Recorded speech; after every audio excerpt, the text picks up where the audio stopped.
자, 올해는 한 달에 한 번씩 성경 속의 교회를 살펴보기로 했죠. 워낙 교회에 대한 부정적인 소식들을 우리가 많이 접하게 되고, 그러다 보니 교회에 대한 오해가 있고, 또 교회를 개혁하고자 하는 사람들조차도 다 자기 나름대로의 의견, 주장들을 펼치는 일이 너무 많기 때문에, 또 우리도 거기에 휩쓸릴 수 있기 때문에 다시 성경이 말하는 교회, 주님께서 실제로 교회를 어떻게 세우셨고 이끄셨는가를 보기 위해서 우리가 성경 속의 교회를 보고 있습니다. 1, 2월 달에 각각 한 교회씩 봤고요. 3월에는 그 말씀의 흐름이 있어서 보지 못했습니다. 자, 첫 번째로 본 교회는 안디옥 교회였죠. 그리고 안디옥 교회를 통해서 우리가 생각한 것은 보편성이었습니다. 교회의 보편성. 안디옥 교회가 두 가지 점에서 교회의 보편성을 잘 드러냈는데, 하나는 이전까지는 유대인에게만 였어요. 어떤 특정한 민족에게만 특수했습니다. 보편적이지 않고. 그러나 안디옥에 이르러 드디어 헬라인에게도 그들의 온 편견과 한계를 뛰어넘었죠. 그래서 보편 교회로서의 문을 활짝 열었습니다. 우리에게 적용한다면 우리끼리만 믿는 것이 아니라, 우리 교회만이 아니라 다른 사람에게도, 다른 교회들도 이런 의식을 가져야 되는 것이죠. 바른 복음을 적극 전파할수록 교회의 보편성이 잘 드러나게 되어 있습니다. 또 안디옥 교회는 어떻게 교회의 보편성을 이렇게 잘 보여줬죠? 그들이 세상으로부터 획득한 신자들을 가리키는 보편적인 이름을 그들이 얻어냈죠. 그리스도인이라는 이름. 그리고 그것이 우리에게 보여주는 것은 안디옥 교회가 고린도 교회처럼 자기들에게 있는 위대한 사역자들, 바울, 바나바 이런 사람을 자랑하고 그들의 이름으로 나누는 것이 아니라, 또는 우리 안디옥 교회가 어떤 교회인 줄 알아? 교회의 이름을 드러낸 게 아니라 그리스도, 나를 구원하신 교회의 머리 되신 그리스도만을 자랑하고 생각하고 드러냈다는 것이죠. 우리도요, 우리 교회가 합신이잖아요. 합신교단 좋은 얘기를 많이 듣습니다. 근데 그것도 이렇게 내려놔야 돼요. 그죠? 교파, 교단, 교회, 사람 다 뒤로 가야 됩니다. 누군가 우리를 본다면, 또 우리 교회를 본다면 제일 먼저 떠오르는 이름이 그리스도가 되도록, 저 사람들은 그리스도인이야, 그리스도의 추종자들이야, 그런 말이 나온다면 우리가 가장 예수님을 잘 믿고 있는, 교회의 보편성을 드러내는 건강한 신자들이라고 할 수 있겠죠. 두 번째로 살펴본 것은 에베소 교회였습니다. 에베소 교회에서 살펴본 건 그거죠. 에베소 교회는 성경에 나오는 웬만한 교회들보다 교회의 외적인 표지를 잘 갖춘 교회였습니다. 바른 교리를 가르치고 그것에 따라서 이단들과 가짜들을 분별하고 잘못된 것을 바로잡는 권징이 잘 시행됐습니다. 그것이 꼭 필요하죠. 계시록 2장에 보면 예수님이 분명히 그들의 그런 바른 관점, 그것에 따른 그들의 수고를 칭찬하셨습니다. 2번이나 인정하셨습니다. 그런데 뭐를 덧붙이셨어요? 아주 무서운 책망, 굉장히 무서운 경고를 덧붙이셨습니다. 만약에 너희가 그 모든 겉으로 드러나는 교회의 외적 표지들, 즉 교회를 교회라고 인정하게 해주는 그 표지들을 잘 가지고 있다 할지라도 내가 지금 말하는 이 부분, 너희가 지금 잃어버리고 있는 이 부분을 회복하지 않는다면 난 너희를 교회라고 하지 않겠다, 더 이상. 그게 뭐였습니까? 사랑이었어요. 하나님에 대한 사랑. 그리고 거기에서부터 나오는 형제 사랑이죠. 말하자면 주님께서는 하나님 사랑, 이웃 사랑을 교회의 내적 표지로 말씀하신 셈입니다. 그리고 그게 더 중요하다고 말씀하신 거죠. 우리가 늘 기억해야 될 내용입니다. 오늘 살펴볼 예루살렘 교회는 첫 번째 교회죠. 제일 처음 세워진 신약 교회이면서 성경 속에 나오는 대표적인 교회입니다. 대표 선수죠. 그래서 예루살렘 교회를 보면서 교회에 대해서 많은 것, 여러 가지를 생각하고 배울 수 있습니다. 아마도 예루살렘 교회는 오늘 말고도 한두 번 더 할 것 같아요. 예루살렘 교회에 대한 내용이 많으니까요. 근데 우리가 예루살렘 교회에 대해서 여러 가지를 배우고 생각할 수 있는데, 가장 기본적인 교회가 뭔가라고 하는 것을 살펴보기에도 가장 좋은 게 예루살렘 교회입니다.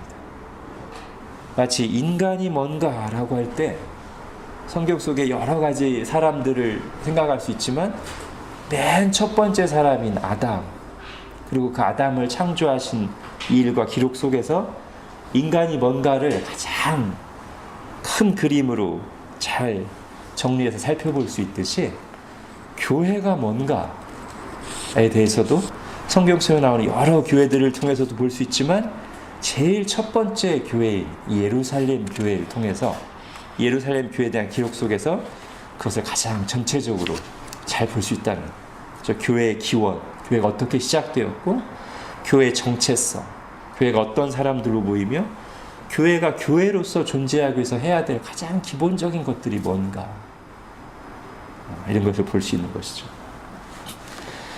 자, 우리 41절을 보겠습니다. 41절 같이 한번 읽겠습니다. 시작. 그 말을 받은 사람들은 세례를 받음에 이날의 신도의 수가 3,000이나 더하더라. 예, 여기서 이날에라는 말이 나오는데요. 이날이 어떤 날입니까? 자, 어떤 절기죠? 2장 1절에 보면 우리 너무나 잘 알죠. 오순절 날입니다. 사도행전은 2장 1절부터 우리 지금 읽은 41절까지 하루에 일어난 일이에요. 당일날. 어떤 날? 오순절이라고 하는 구약의 3대 절기 중에 하나. 하나님이 구약시대에 꼭 지키라고 말씀하신 3대 절기 중 하나인 오순절에 일어난 일이에요. 그리고 바로 이날에 신약교회 본격적으로 시작된 날이다. 예루살렘 교회가 이때 이제 세워진 거예요. 출범한 거예요. 자, 여러분, 신약교회가 본격적으로 시작된 날이 오순절이라는 거에 대해서 우리가 좀 생각을 할 필요가 있습니다. 마침 사람들이 교회를 모였는데 그날이 오순절이네. 그게 아니고요. 6월절에 예수님이 죽으신 것이 하나님께서 처음부터 그것을 계획하신 거지 않습니까? 하나님이 구약에서 이스라엘을 이집트에서 구원하시면서 그 구원을 기념하기 위해서 6월절을 제정하시고 계속 이스라엘이 그걸 지키라고, 반드시 지키라고 명령하셨는데, 그것은 이집트로부터의 구원 사건을 기념하는 것이면서 장차 그 이집트에서의 구원 사건이 가리키는 궁극적인 구원, 6월절 어린 양이신 예수 그리스도의 구원을 기대하고 바라보도록 그것을 하나님이 계획하시고 6월절이라는 절기를 만드시고 지키게 하셨지 않습니까? 그리고 때가 되어 실제로 6월절에 예수님이 십자가 달려 죽으셨지 않습니까? 마찬가지죠. 오순절도 6월절을 그런 뜻 가운데, 계획 가운데 만드시고 지키게 하신 분이 똑같이 오순절에도 뭔가를 성취하시려고, 이루시려고 오순절이라는 절기를 만드시고 계속해서 지켜오게 하셨다는 거예요. 그리고 오순절이 되자 하나님이 계획하신 그 일이 실제로 성취된 거란 말이죠. 자, 오순절이라는 이름에서도 우리가 생각해 볼 게 있어요. 오순절은 오순, 뭐죠? 50, 그죠? 50일째 되는 날이에요. 언제로부터일까요? 그 기준이 6월절부터예요. 그러니까 6월절이 기준이 돼서 그때부터 50일째 되는 날의 절기예요. 우리말로 그냥 생각해볼게요. 50절이에요. 그러면 우리가 그 이름을 들을 때마다 왜 50절이야? 6월절로부터 50일 뒤야. 또는 77절이잖아요. 그죠? 7일, 주일, 7일을 7번, 77이 49에서 그 다음 날이잖아요. 그러면 오순절을 지키는 것은 항상 뭐랑 연결되어 있는 거예요? 6월절이랑 연결되어 있는 절기예요. 오순절은 그 이름에서부터가. 그러면서 이 오순절은 또 다른 이름이 뭐죠? 맥추절이에요. 추가 추수죠. 밀맥, 보리맥. 추수하는 절기예요. 열매를 거두기 시작하는 절기예요. 그러니까 이 이름 속에 이날에 성취할 일, 그리고 이날에 성취되는 일이 6월절에 하시는 사건과 연결된다는 게 다 들어있는 거예요. 실제로 예수님께서 오셔서 그 오랫동안 지켜오던, 1000년 넘게 지켜오던 그 6월절을 성취하셨을 때, 그 50일 뒤에 50일이 지나서 예수님의 십자가 대속 죽음으로 6월절을 성취하시고 50일 지난 그 오순절에 또 다른 성취, 오순절을 처음 제정하실 때부터 계획하신, 아니 그 이전부터 계획하신 성취가 있었는데, 그 성취가 뭐예요? 열매를 거두기 시작하는 성취란 말이에요. 그 열매가 뭡니까? 교회죠. 그 교회를 세우시기 위해 성령님을 보내신 거예요. 예수님께서 자신의 죽음에 대해서 말씀하시면서 한 알의 밀이, 밀맥자, 그죠? 맥추절 할 때 그 맥자. 한 알의 밀이 땅에 떨어져 죽지 않으면 한 알 그대로, 죽으면 많은 열매를 거두신다고 하셨죠. 실제로 그렇게 됐어요. 한 알의 밀이신 예수 그리스도께서 땅에 떨어져 죽으심으로 많은 밀을 추수하게 됐는데, 실제로 그 추수가 일어나는 모습은 어떤 모습이냐면, 하나님이 계획하신 모습은 어떤 모습이냐면,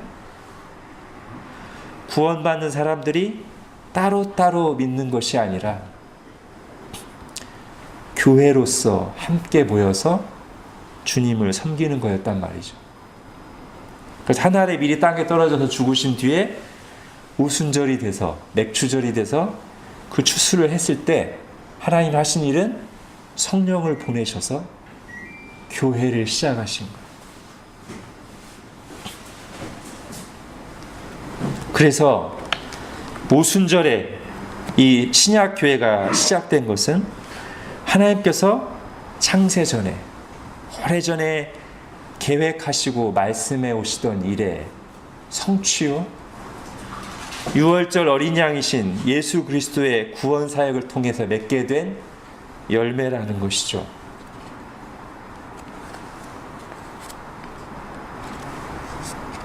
사람들이 계획한 게 아니란 말이에요. 그냥 사람들이 믿다 보니까 너도 믿어? 나도 믿는데 그럼 우리 한번 모여볼까? 이런 개념으로 시작된 게 아니란 말이죠. 마치 예수님에 대한 계획이 창세전에 오래전부터 하나님이 계획하시고 6월절이라는 절기를 주셔서 그것을 고대하게 하시고 때가 되자 성취하셨듯이, 교회도 창세 전에 하나님께서 계획하시고 오순절이라는 절기를 주셔서 그것을 고대하게 하시고 바라보게 하시고 때가 되자 그날에 성령을 보내셔서 교회를 이루게 하셨다는 것. 그래서 머리 대신 그리스도와 오민 교회가 유월절과 오순절에 각각 성취되면서 하나를 이루게 하신 것이죠. 우리가 이것을 진지하게 생각해야 돼요. 교회에 대해서. 하나님께서 오래전부터 계획하고 성취하신 일이 교회를 세우신 일이다. 예수님께서 자신을 십자가에 내어주시고 하늘에 죽는 미랄이 되어서 거둔 그 열매가 교회다.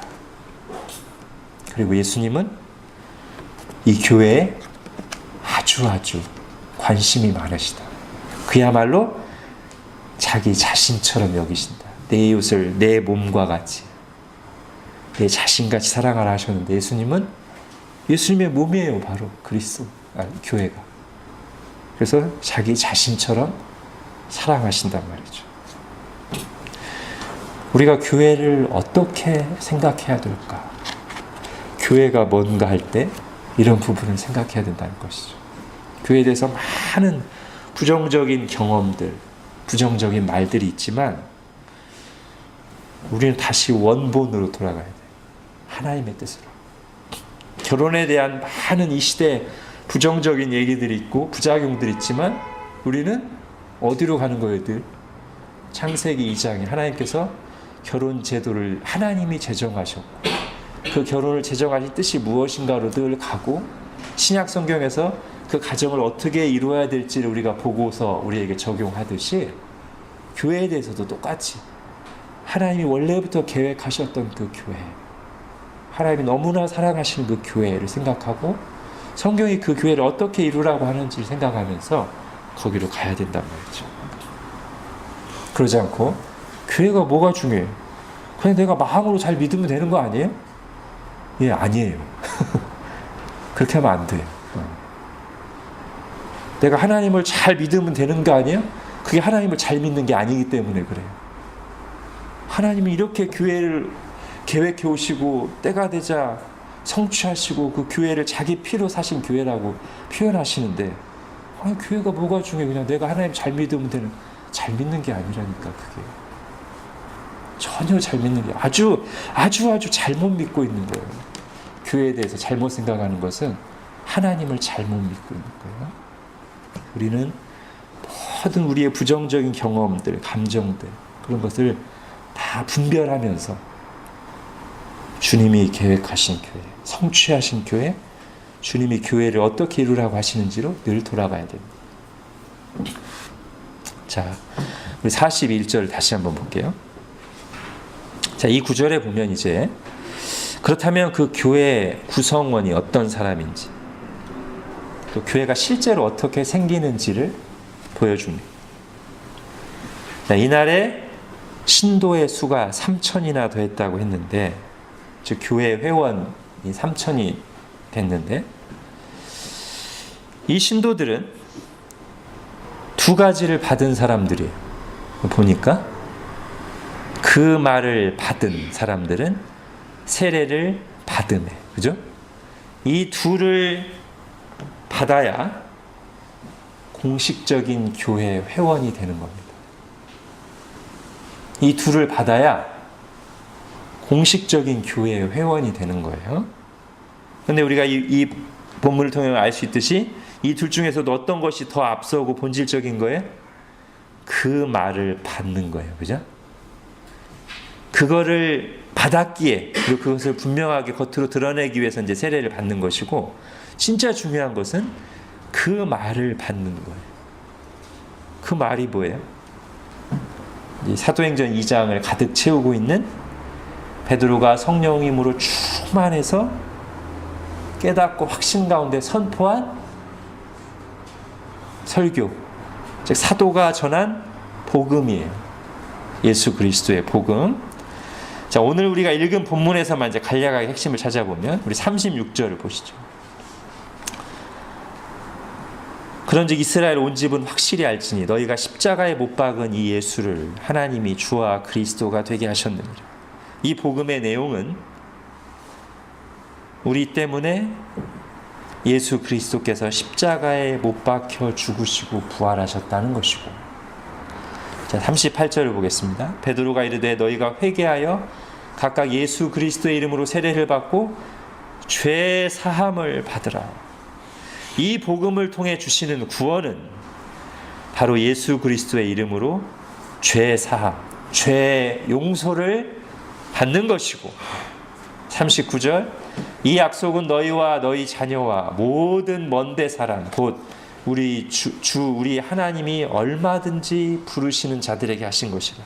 이 복음으로 구원을 받는 대상은 주 우리 하나님이 얼마든지 부르시는 자들, 곧 어느 시대 어느 지역에 살든지 예수 그리스도를 믿는 모든 사람들이다 말이죠. 요한복음 3장 16절 말씀대로 하면 이는 그를 믿는 자마다, 그를 믿는 누구든지 이 복음으로 구원을 받는단 말이죠. 내가 하나님 앞에 죄인임을 인정하고 예수 그리스도의 십자가 죽으심이 나의 죄 때문임을, 나를 구원하시려고 하나님의 아들께서 내 죄값을 대신 짊어지시고 십자가에서 죽으시고 부활하셨음을 믿는 모든 사람들, 하나님 구원하시는 복음이란 말이에요. 하이델베르크 요리문답에서는 그 믿음을 이렇게 와닿게 표현했죠. 곧 순전히 은혜로. 오늘 우리 찬양도 했죠. 오직 주의 은혜로. 오직 그리스도의 공로 때문에 내가 나의 공로가 조금이라도 포함되지 않고 내가 뭘 해서가 아니라 오직 그리스도의 공로 때문에, 그분의 십자가 지심을 인하여 하나님께서 죄사함과 영원한 의로움과 구원을, 죄 용서와 칭의와 구원을 다른 사람뿐 아니라 나에게도 주심을 믿는 것입니다. 아무 자격 없는 심판받아 마땅한 수없이 주님을 배신한 나에게도 주심을 믿는 것입니다. 이 얼마나 성경 말씀을 잘 요약한, 들을 때마다 감격스러운 진리입니까? 신자들은 어떤 사람들이에요? 그 말을 받은 사람들. 지금 제가 하이델베르크 요리문답으로 표현한 그 복음을 받은 사람들, 순전히 은혜로 오직 그리스도의 공로 때문에 하나님께서 죄사함과 영원한 의로움과 구원을 나에게도 주심을 믿는 사람들, 이들이 교회 신도요, 교회 회원이요, 그리스도의 몸의 부분을 이루는 지체들입니다. 여러분, 이게 얼마나 중요한지요? 우리의 신앙생활하는 모든 이유, 교회를 이루는 이유, 그리고 교회를 이루는 자세가 바로 여기서부터 나오고 결정되기 때문이에요. 예수님 때문에, 예수님의 십자가 대속을 통해서 내가 영원한 죄와 심판으로부터 구원받았다는 것에서 우리의 모든 신앙 행위가 나오고 예수님을 나의 주님으로 섬기고 사랑하게 되고 그분의 몸된 교회에 들어와 교회를 이루게 된단 말이죠. 친한 사람이 있어서 교회를 이루는 게 아니라 단지 마음의 평안을 얻는 수준의 이유로 교회를 이루는 게 아니라, 안 나오면 벌 받을까 봐 교회 나오는 게 아니라 이 예수님의 구원 때문에 교회를 이루고 모든 우리의 신앙 행위가 나오는 것이죠. 여러분, 해외에 한인 교회들이 많은데 대부분 문제가 많아요. 왜 그럴까요? 이 부분에서 지금 무너져 있기 때문에 그래요. 한인교회들은 이민자들의 커뮤니티예요. 예수님을 믿든 안 믿든 뭐 신앙이 있든 없든 간에 해외에서 외로우니까 한국 사람들끼리 그냥 모이는 거예요. 그 모임이 이제 교회예요. 그러니까 외롭고 필요한 정보와 도움을 얻기 위해서 뭔가 인맥을 마련하기 위해서 그냥 교회라고 간판을 붙인 곳에 나오는 거예요. 그게 그냥 교회가 되는 거예요. 그러면서 그 모임에서 적극적으로 활동하는 사람, 열심히 하는 사람이 교회를 이끌고 섬기는 지도자, 일꾼이 돼요. 장로가 집사가 돼요. 거듭나지도 않은 사람이. 그러니 교회가 어떻게 되겠어요? 아니 그게 교회라는 이름으로 모이긴 해도 사실상 교회라고 볼 수가 없는 거죠.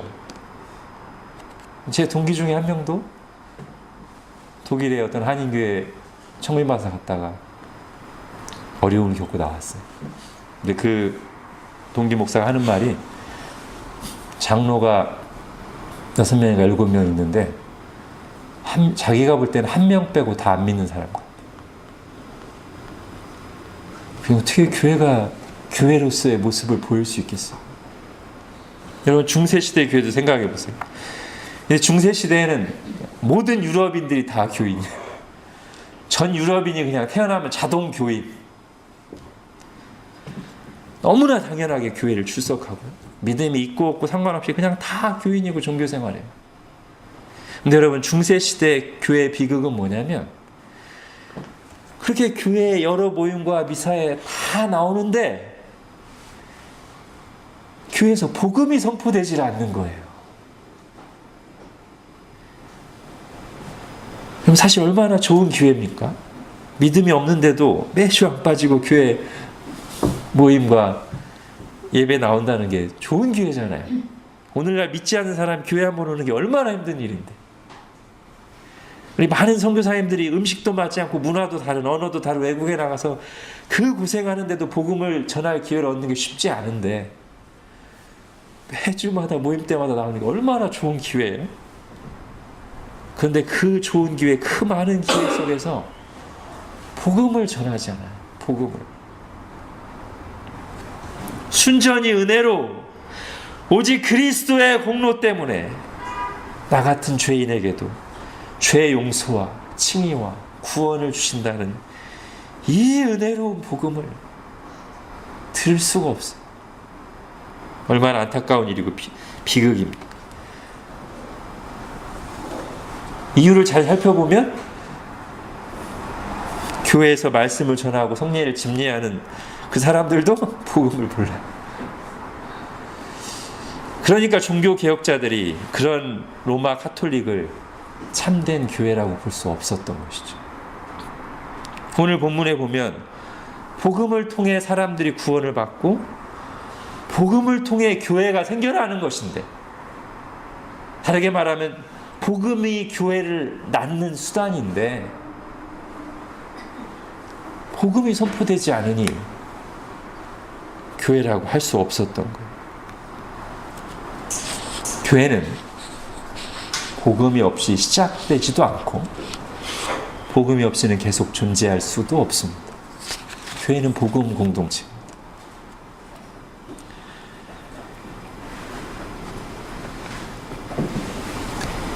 교회는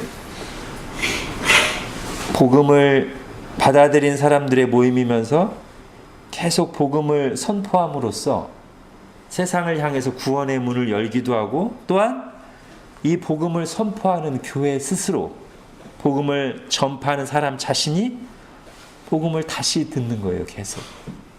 이게 필요해요. 믿지 않는 사람들이 구원받기 위해 복음을 들어야 할 뿐만 아니라 이미 믿은 사람들도 그 복음을 누리며 살기 위해, 그리고 그 복음에 합당하게 살기 위해서 계속 복음을 듣고 묵상해요. 그리하여 교회는 복음에 나타난 하나님의 은혜만을 붙들고 살아가는 사람들이어야 돼요. 이 은혜의식이 지배하는 공동체여야 돼요. 공로의식이 아니라 은혜의식이 지배하는 공동체가 복음 공동체 교회입니다. 공로의식은 내가 뭘 했으니까 뭘 그에 합당한 뭐를 받아야지. 은혜의식은 나는 아무 자격이 없어요. 빚진 자의 심정. 여기 있는 게 감사해요. 하나님의 은혜 없이는 나는 한순간도 살 수 없는 자의 고백합니다. 교회가 함께 그 고백을 해야 되는 것이죠. 아, 우리 교회 그동안 얼마나 잘해왔는데, 야, 이게 아니고 하나님의 은혜로 여기까지 왔고, 지금도 이후로도 하나님의 은혜가 없이는 제대로 설 수가 없어요. 그 고백을 함께 드리는 자들이 교회란 말이죠. 그게 복음 공동체입니다. 내가 한 일이 아니라 하나님이 하신 일만을 붙들고 자랑하는 곳이 교회죠. 자, 그렇게 역사적인 성취로서의 교회, 예수 그리스도의 십자가 죽으심 사건을 통해 생긴 열매로서의 교회, 복음으로 태어난 교회가 그럼 모여서 뭘 해야 되나? 교회로서의 가장 기본적인 행위가 무엇인가? 42절을 보십시오. 42절에 나옵니다. 같이 읽겠습니다. 시작. 그들이 사도의 가르침을 받아 서로 교제하고 떡을 떼며 오로지 기도하기를 힘쓰니라. 자, 이 구절을 잠깐만 좀 이렇게 교정하고 가겠습니다.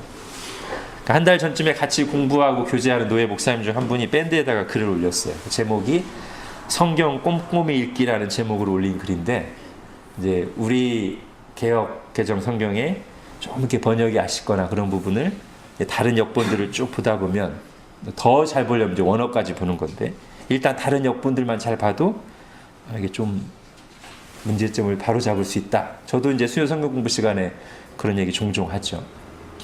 자, 그 내용이 뭐냐? 그러면서 이제 든 구절이 요 구절이에요. 한 구절 올리셨는데 요 구절 올리셨어. 사도행전 2장 42절. 자, 한마디로 말해서 뭐가 문제냐? 기도하기를 힘쓰니라 앞에 오로지가 들어간 게 문제라는 거예요. 그래서 만약에 이제 우리가 이 42절 9절 우리 지금 개역 개정 성경으로만 딱 보면 어떤 느낌이 들어요? 앞에 이런 일들 저런 뭐 교제가 떨어뜨리는 것도 했지만 진짜 힘쓴 건 뭐예요? 기도하는 거, 그죠? 오로지 기도하는 거 힘쓴 거로 보여요. 우리 구절이. 그게 아니란 말이에요. 원어 성경에 보면 그게 아니고요. 이 네 가지를 다 힘쓴 거예요. 그래서 제가 잘 번역된 두 개 역본을 한번 읽어드릴게요. 우리말 성경. 이게 정말 원어를 정확히 번역한 겁니다. 잘 들어보십시오. 그들은 사도의 가르침을 받고 교제하며 빵을 떼는 것과 기도하는 일에 전념했습니다. 자, 영어 성경도 제가 한번 읽어드릴게요. 영어 성경으로 보면 더 이제 잘 나타나는 것 같아서 NIV 성경입니다. They devoted themselves. 그들 자신을 드렸어요. 헌신했어요. Devoted themselves. 어디에? To the apostles' teaching. 사도들의 가르침을 받는 일에. And to the fellowship. 교제하는 일에. To the breaking of bread. 떡을 떼는 일에. And to prayer. 그리고 기도하는 일에. 이게 정확한 번역이에요. 그들은 자신들을 드렸어요. 헌신했어요. 전념했어요. 어디에? 사도들의 가르침을 받는 일에. 그리고 또 어디에? 성도의 교제를 나누는 일에. 또 어디에? 떡을 떼는 일에. 또 어디에? 기도하는 일에. 이 네 가지 일에 교회가 한 마음으로 자신들을 드렸단 말이에요. 전념했단 말이에요. 이게 정확한 번역입니다. 기도만 한 거 아니고. 자, 이렇게 하고 이제 보겠습니다. 자, 사도들의 가르침에 받는 일에 헌신했다. 오늘날로 하면 성경 말씀을 듣고 배우는 일에 헌신했어요. 교회가. 교회가 그래야 돼요. 왜죠? 하나님의 뜻대로 교회를 이루어야 되니까요. 사람의 뜻이 아니라. 만약에 우리가 교회를 이룰 때 사람들 다 모여가지고 자, 우리 어떤 교회를 이루고 싶은지 한번 의견들을 내보세요. 이렇게 가면 교회는 망하는 거예요. 어떻게 해야 돼요? 다 같이 모여서 성경이 교회에 대해서 뭐라고 가르치는지를 들어야 돼요. 배워야 돼요. 그리고 그대로 우리에게 적용하기를 한 마음으로 힘써야 돼요. 그게 교회예요. 지금 하나님께서 성령께서 이날에 처음 교회를 시작하셔서 생긴 교회, 예루살렘 교회가 그렇게 잘했다는 거예요. 어디에 헌신했어요? 사도들의 가르침을 받는 일에. 복음을 받듯이 사도들의 가르침을 받는 일. 즉 성경 말씀을 듣고 배우는 일에 헌신했어요.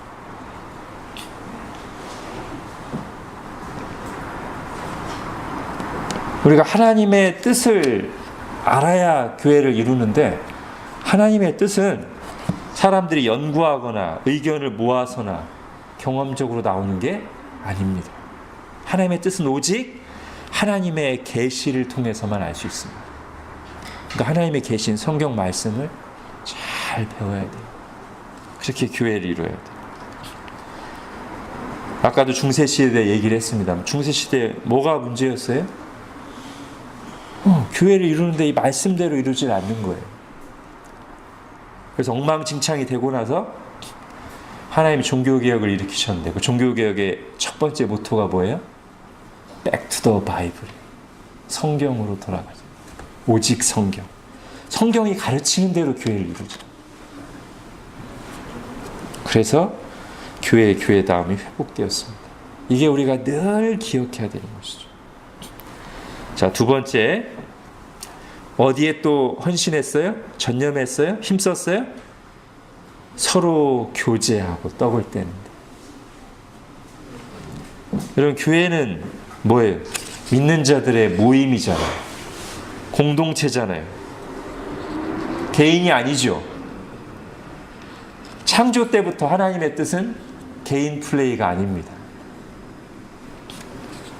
여러분, 핸드아웃 보시죠. 창세기 2장 같이 읽겠습니다. 시작. 여호와 하나님이 이르시되 사람이 혼자 사는 것이 좋지 아니하니 내가 그를 위하여 돕는 배필을 지으리라 하시니라. 예. 이게 꼭 결혼에만 적용되는 게 아니죠. 혼자 사는 것이 좋지 아니하다. 하나님이 창조를 완성하셨을 때 보시기에 심히 좋았다고 하셨죠. 이거 아직 지금 완성된 상태가 아니에요. 좋지 않은 모습이 있었어요. 뭐예요? 혼자예요. 개인 플레이.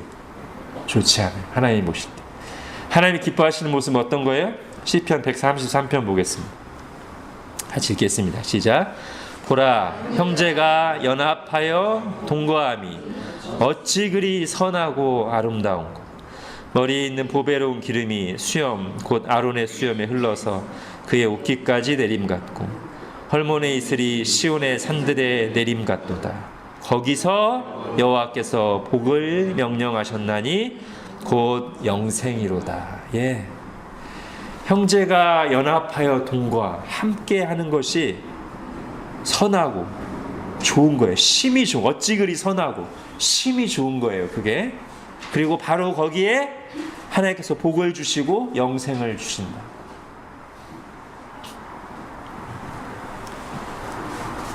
그러니까 여러분, 가나안 성도는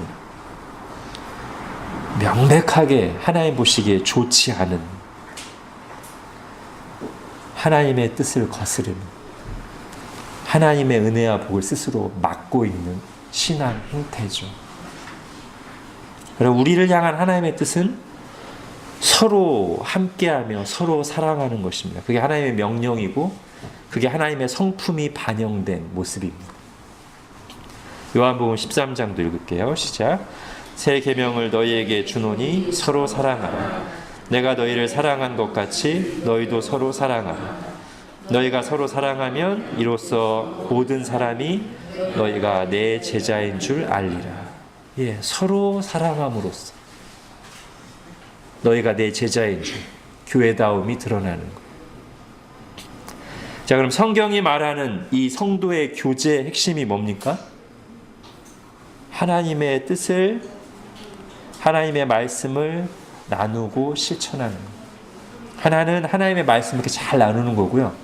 또 하나는 그 하나님의 말씀대로 실천하여 서로를 돌아보고 섬기는 게 성도의 교제예요. 자, 그걸 잘 보여주는 게 히브리서 10장입니다. 같이 읽겠습니다. 시작. 서로 돌아보아 사랑과 선행을 격려하며 모이기를 패하는 어떤 사람들의 습관과 같이 하지 말고 오직 권하여 그날이 가까움을 볼수록 더욱 그리하자. 아멘. 서로 돌아보는, 말씀에 나온 대로 서로를 격려하는, 모이기를 힘써서 그 일들을 적극적으로 하는 거예요. 자, 그 다음에 또 교회가 어떤 곳이에요? 뭘 힘써야 되는 곳이에요? 기도에 힘써야 돼요. 왜 그렇죠? 하나님을 의지해야 돼요. 하나님의 은혜와 능력을 구해야 돼요. 교회를 이루기 위해서. 선택이 아니라 필수예요.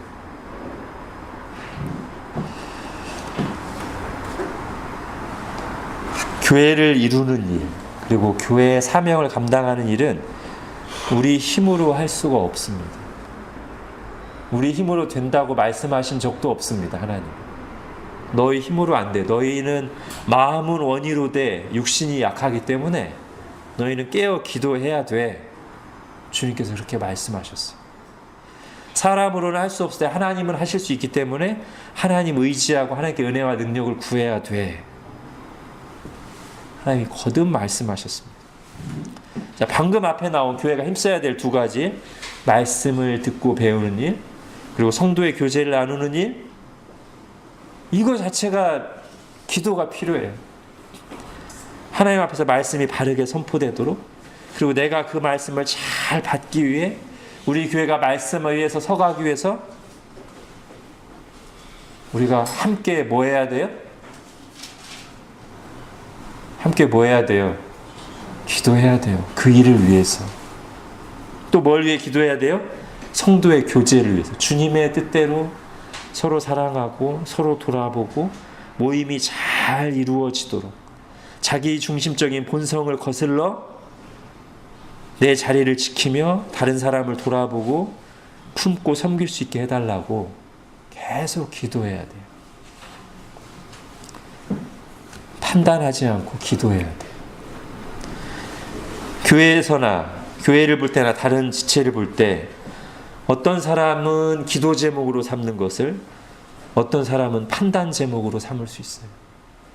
하나님 뭘 기뻐하실까요? 하나님은 기도하라고 이 모습을 보여주셨는데 그 사람은 기도는 안 하고 계속 판단만 하고 있어요. 하나님이 똑같은 모습을 보여주시면 어떤 사람은 그걸 기도 제목으로 삼아요. 아, 하나님 이거 기도하라고 하시는구나. 근데 어떤 사람은 똑같은 걸 보여주면은 기도는 안 하고 입만 나불거려져. 판단만 해 계속. 하나님 뭘 기뻐하실까요?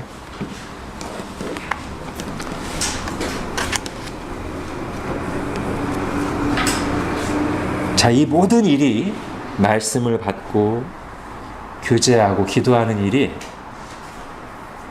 교회로서 이루어져야 된다는 거예요.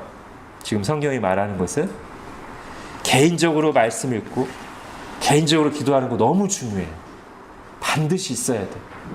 근데 지금 성경이 우리에게 말하는 게 뭐냐면 이게 지금 교회로서 하는 걸 말하는 거예요. 교회가 이런 곳이란 말이에요. 복음을 통해서 태어나서 하나님이 이 땅에 그리스도의 구원, 구속 역사 열매로서 이 땅에 세우신, 성취로서 주신 교회가 교회로서 해야 될 가장 기본적인 일이 여기 나와 있는 거예요. 하나님의 말씀을, 하나님의 뜻을 잘 듣고 배우고 그 말씀에 따라 서로 교제하고 사랑하고 그것을 잘 해내기 위해, 하나님의 뜻을 이루기 위해 교회가 함께 모여서 기도하는, 이게 교회로서 할 일이에요. 이게 교회예요. 그리고 주님은 바로 거기에 함께 하신다고 말씀하십니다. 자, 마태복음 18장 20절 같이 읽겠습니다. 시작. 두세 사람이 내 이름으로 모인 곳에는 나도 그들 중에 있느니라. 예, 교회가 모여서 말씀을 듣는 곳에, 배우는 곳에 주님이 함께 계시는 거예요. 성도가 모여서 성도의 교제를 나누고 서로 돌아보고 섬기는 곳에 주님이 함께 하시면서 은혜와 능력을 베푸시는 거예요. 교회가 함께 모여서 기도할 때 주님이 기뻐하시고 그들 가운데 응답하시고 은혜와 능력을 베푸시는 거예요. 우리가 실제로 그걸 경험하지 않습니까? 자기 혼자 또는 자기만을 위해 자기 중심적으로 신앙생활하는 곳에는 편할지 모르지만 사실 하나님의 은혜와 능력, 말씀이 말하는 그것을 경험하는 일은 사실 거의 안 일어나요. 그러죠? 언제 이 말씀에 말하는 그 능력, 참된 기쁨, 변화, 열매, 그건 언제 나타납니까? 나를 내려놓을 때, 주님께 나 자신을 드릴 때, 다른 사람들과 함께하며 섬길 때, 이 말씀에 순종하여 교회를 이룰 때, 힘들면서도 자기 부인이 필요하죠. 힘들면서도 결국 성경이 말하는 그 신앙의 맛을 보는 것은 그때뿐이에요. 편한 것, 부담 없는 것만을 추구하는 신앙생활에는 거의 말씀을 경험하는 일이 없습니다. 얼마나 불쌍합니까? 10년, 20년, 30년 교회 다니는데 계속 앞에서는 설교하면서 이렇게 말하고 이런 은혜가 있습니다 말하는, 사실은 내가 그걸 경험하는 일이 거의 없어요. 거의 그 맛을 느끼지 못해. 그럼 얼마나 안타까워요. 그런데도 편한 걸 추구하느라고 계속 거기서 못 빠져나오고 있으면 주님이 보실 때 얼마나 안타까울까. 깊은 곳에 가서 그물을 내려 고기를 잡아요. 그냥 안전해 보이고 편한 곳, 부담 없는 곳에서만 첨벙첨벙하면서 물고기 하나도 못 잡는, 그러면서 말로만 주님 믿으면 물고기 많이 잡을 수 있죠. 한 마리도 못 잡고 있으면서 말로만, 스스로도 와닿지 않는 그 말을 계속 하는 신앙생활이 아니라 깊은 곳에 가서 그물을 내려 고기를 잡아라, 이 말씀에 자기를 부인하고 순종해서 나갔을 때 거기서 정말 내가 생각지도 못한 우리의 상식과 경험을 뛰어넘는 하나님의 능력과 은혜를 받으면서 이게 믿음이구나, 이게 정말 주님이 말씀하신 그대로 이루어지는 신앙생활이구나, 이걸 경험해야 되지 않겠습니까? 주님께서 그것을 교회가 함께 이루고 맛보도록 교회를 이루게 하신 거예요. 사도행전이 보여주는 예루살렘 교회는 오늘 본문에서뿐만 아니라 이후에도 계속 이 모습을 보여줍니다. 어떤 모습이요? 교회가 함께 모여서 말씀을 듣고, 함께 모여 교제하고, 함께 모여 떡을 떼고, 함께 기도하는 모습. 그리고 그런 그들과 함께 하시며 은혜와 능력을 베푸시는 주님의 모습을 계속 보여줘요. 사도행전에서. 그게 예루살렘 교회의 모습이고 모범이에요.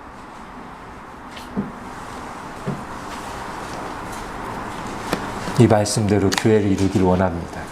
아멘. 그리고 이 말씀대로 충만한 은혜를 맛보기를 원합니다. 아멘. 기도하겠습니다. 하나님, 오늘 다시 한번 교회에 대해 들었습니다.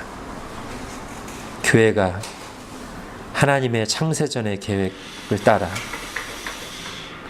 오래전부터 말씀하신 대로 6월절 어린 양이신 예수 그리스도의 대속의 그 사역의 열매요 성취로서 이 땅에 세워졌다는 것을, 그리고 구체적으로 성령을 통해 선포된 복음으로 교회가 태어나고 이루어졌다는 것을 저희가 들었습니다. 주님, 우리 교회가 그렇게 세워졌고 우리가 여기 있사오니 이렇게 교회를 계획하시고 세우시고 다스리시는 하나님을 바라보며 하나님의 말씀에 귀 기울이게 하시고 복음으로 시작된 이 교회가 시간이 지날수록 점점 더 복음이 왕성하여서 공로의식이 아니라 은혜의식이 지배하는 교회, 사람이 한 것, 내가 한 것이 아니라 오직 하나님이 하신 일만을 자랑하고 붙잡고 의지하는 교회로서 계속 전진하게 하여 주옵소서. 그리고 그것을 위해 교회로서 해야 될 가장 기본적인 함께 모여 말씀을 듣고 배우고 주님이 명하신 대로 서로 사랑하고 교제하고 섬기며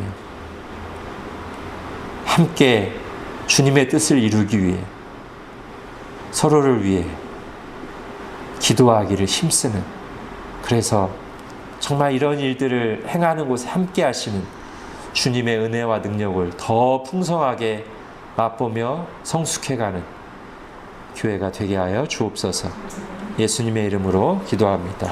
아멘.